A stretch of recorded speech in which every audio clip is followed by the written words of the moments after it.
30 Days of Podcasting. Today's episode is an interview with Steve Stewart from the Podcast Editors Group, the Podcast Editors Academy, and stevestewart.me. We had a lot of fun chatting, and I've cut down to just kind of the most important pieces. Hope you guys enjoy.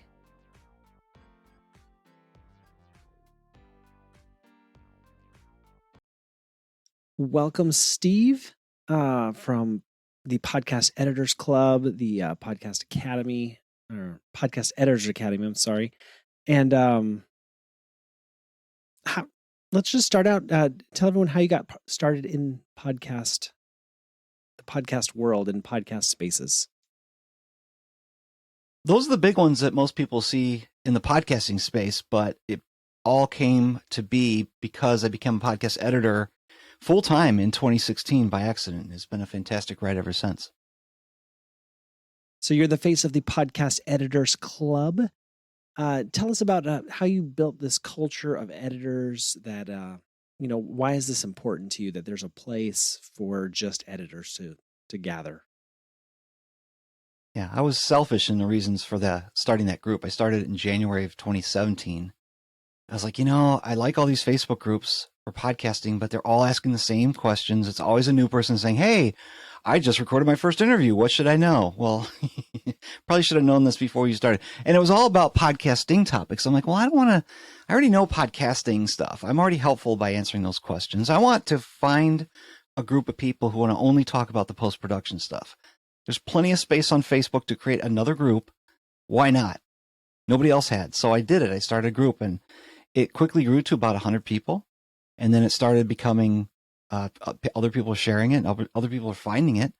And it just grew and grew and grew. And now we're at almost 6,900 members. It'll be 7,000 here I'm pretty sure, by summer of 2021, we'll have 7,000 members in there. And it's the best place I can find on Facebook because we're very focused only on post-production topics. We do not talk about mics. We do not talk about mixers. We don't ask what's the best media host because podcast editors don't deal with media hosts unless they're uploading their clients' files to them. And I stick to that rule very, very strictly. I don't let the streams cross because we're not going to let that group become another Facebook group that talks about all the things in podcasting. A lot of people like to take kind of the what raw approach to their show, does to their kind podcast, of how they fit into the whole production. Because it feels lineup. more genuine. It feels more authentic. Well, true What are your definition. thoughts on that? Yeah, a true definition of an editor is going to be somebody who cuts stuff out. That's really what it is. And maybe you're moving some stuff around as well. You're not really a content editor, meaning, oh, I didn't like the way that answer went over, so I'm going to cut that out. If you're the podcaster or the host, you can just make those decisions. But as an editor, you're just there to remove obstructions, mess ups, things like that.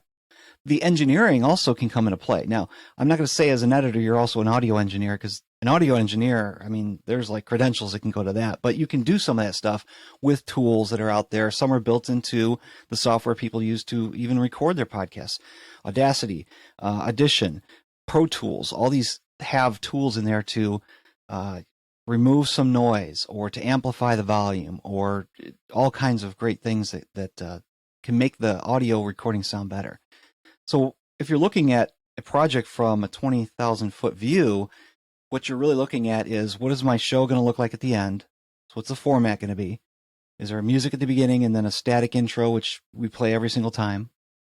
And then is there an interview, or is there a monologue, or is there segments within the show? Do we have a tip of the week? All this stuff. So the 20,000 foot view is, how does that all look? And then how do we get it to sound consistent throughout and blending things too? You want to have music kind of fade out as you're bringing in the new segment. Everyone talks about garbage you in, want to have garbage them at the same out. volume. You want to have the same How much energy can as a good well. edit So that's really a 20,000 foot view of what I actually look help at when I'm putting a show together for the one sound of my of my clients. audio?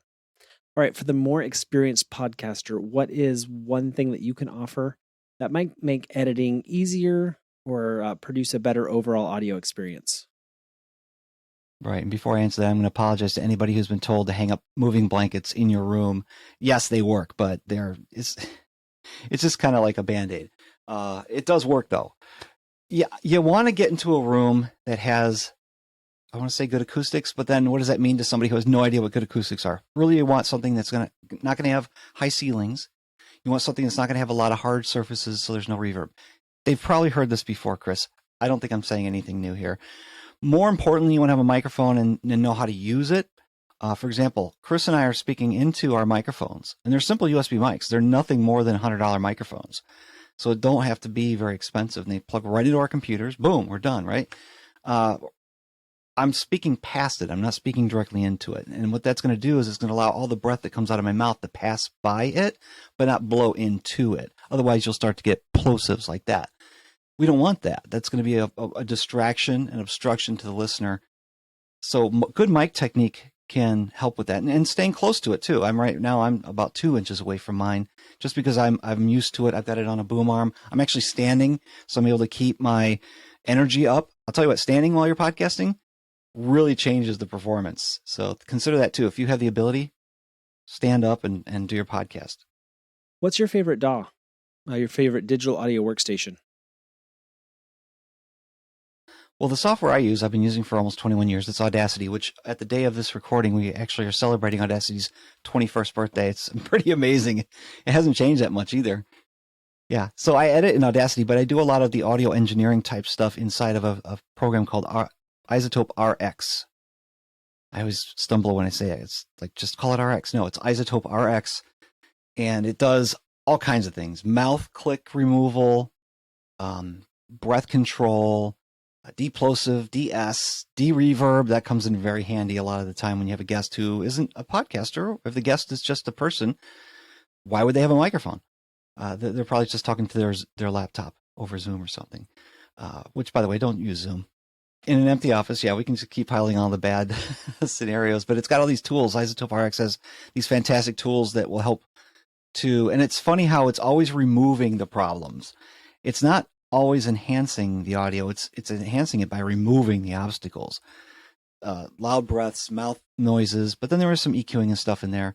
So my process is, if I were to simplify it, is very more complicated than this, but if simplified is run the recordings through Isotope RX, clean them up a little bit, then bring them into Audacity and edit them, edit the crap out of it until I get what I think is a really good performance out of my clients' recordings.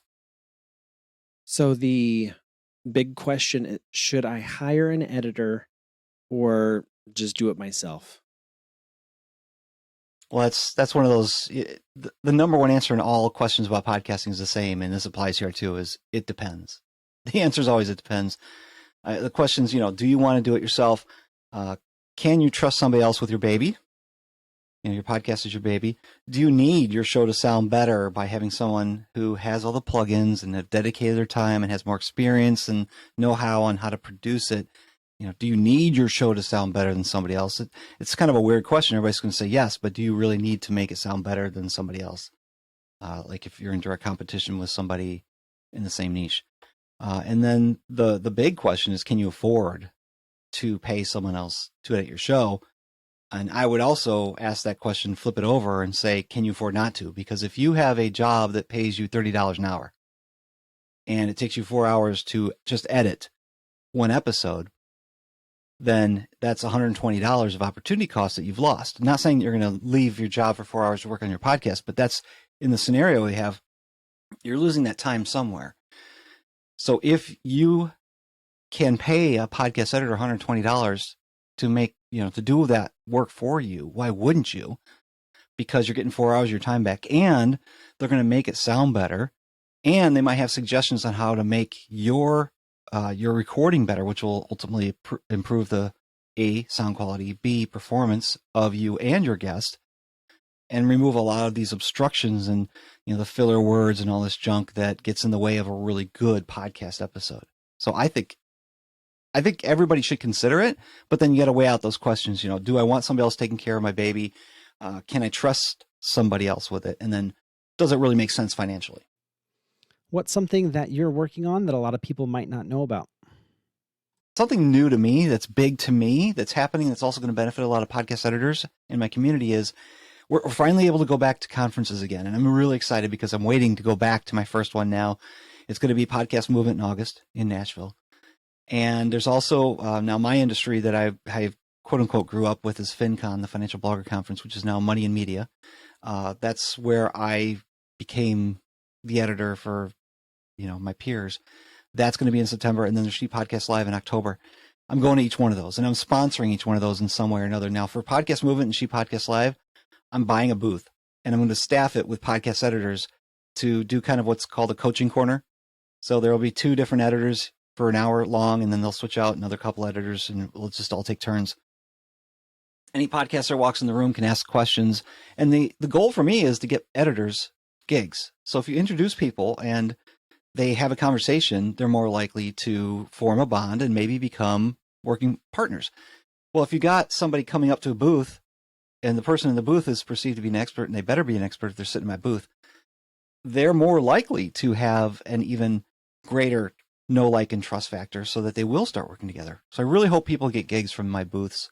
Again, there'll be Podcast Movement in August and She Podcast Live. Yeah, I'm a guy going to She Podcast Live in October. Awesome. And where can people follow what you're doing?